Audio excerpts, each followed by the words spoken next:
Hi, welcome back for part 3 of our investigation of um, capitalist reproduction and breakdown. So here's the part where we're actually going to see um, how this economic process, which started out so well, with everything growing so well, benefiting everyone apparently, how this starts to run into problems. The first sign that there might be trouble on the horizon is this right here. Okay, this is the fraction of the surplus going towards the capitalist's personal consumption, and this is the fraction of the surplus going towards accumulation. That is to say, being set aside for investment in physical machinery and in hiring more people in the following year. You see that this percentage is increasing in this at the expense of this percentage here. So we have this massive surplus value, okay, that is steadily increasing along with everything else. Everything seems to be going well, but this surplus value is increasingly having to be diverted towards paying for new investments in either machinery or in wages, and less of it can over time be reserved for the capitalist's own personal consumption. Now, as long as this massive surplus value is growing quickly enough, that'll more than compensate for more of the share going away from this K variable, capitalist consumption, and into accumulation, which we have right here in these two columns. So you still see the capitalist personal consumption increasing. And especially when paired with the fact that items are getting cheaper, you really see that the capitalist purchasing power of his use value, of his consumption use values, is really going up quite well. But this process, if you follow it long enough, let's go back up here, it just gets worse and worse. There's no end to this tendency for more of the surplus value to, by necessity, need to be diverted towards investment to keep up the same tempo of investment, and less of it can go towards the capitalist's personal consumption.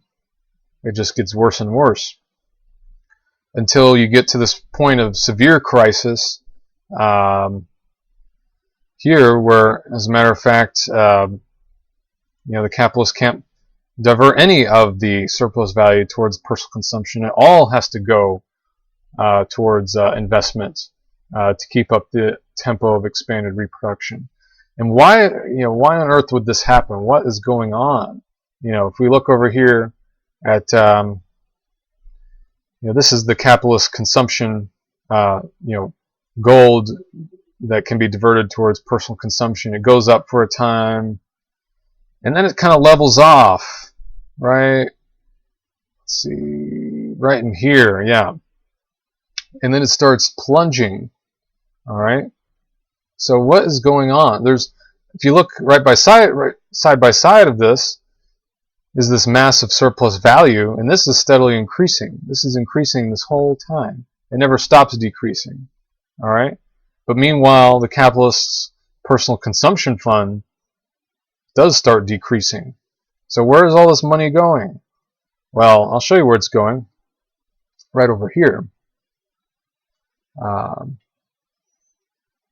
It's all going towards new machinery to keep up this pace of 2% productivity growth. All right, and here you can see the total constant capital.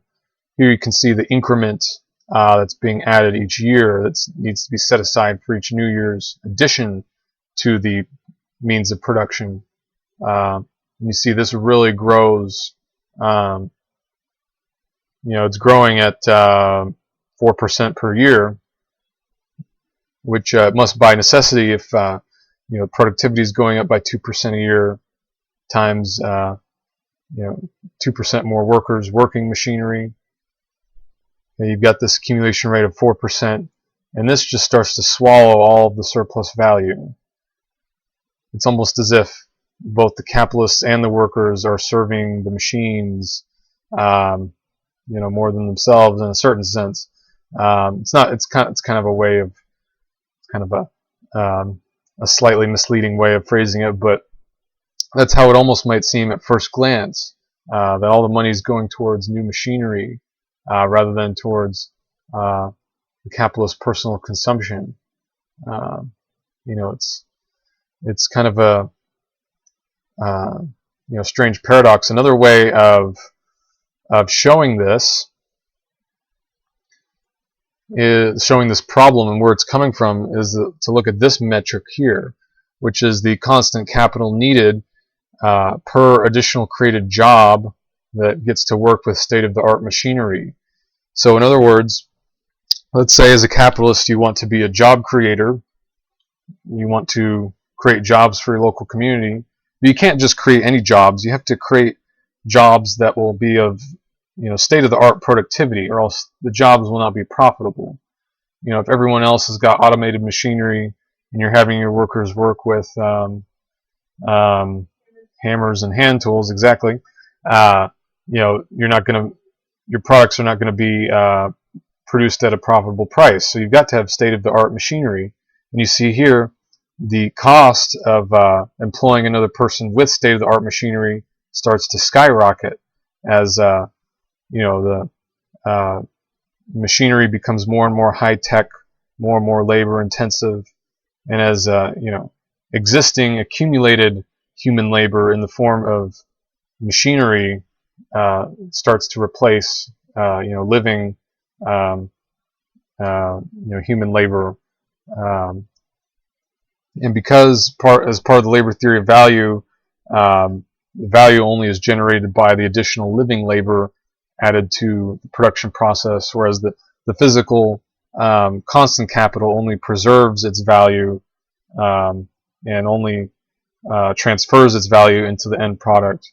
As more and more of the capital takes the form of this constant capital, this physical machinery means of production, that's less and less of a base on which to produce surplus value, because less and less of the costs are coming from living labor, and only that living labor is actually producing surplus value. So the mass of surplus value cannot grow